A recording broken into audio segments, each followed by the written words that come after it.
అమ్మవారు మైసూర్ మహారాజులకి కులదైవత కూడా.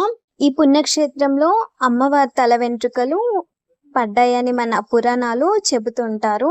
ఇప్పుడు అమ్మవారి పురాణ కథ తెలుసుకుందాము. ఒక మహిషాసుర రాక్షసుడు తపస్సు చేసి పరమేశ్వరుడి దగ్గర పురుషుల నుండి మరణించకూడదని వరాన్ని పొందాడు. స్త్రీలు అనేటప్పటికీ వాళ్ళు ఏమి చేయలేరు, వాళ్ళకి శక్తి ఉండదు అని ఆ రాక్షసుడి నమ్మకం. అందుకే పురుషుల నుండి తను రక్షించుకోవాలని ఆ వరాన్ని పొందుతాడు. ఆ గర్వంతోనే అన్ని లోకాల వారిని పీడించడం మొదలు పెట్టాడు.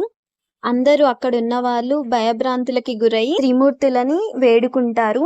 మహావిష్ణువుని వేడుకోగా ఆయన పురుషుల వల్ల మరణం సంభవించదని, ఆయన ఏమీ చేయలేను అని అన్నాడంట.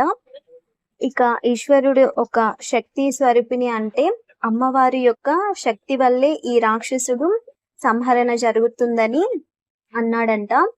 ఇంకా అందరూ అమ్మవారిని ప్రార్థిస్తే అమ్మవారు 18 భుజాలతో దర్శనం ఇచ్చారంట.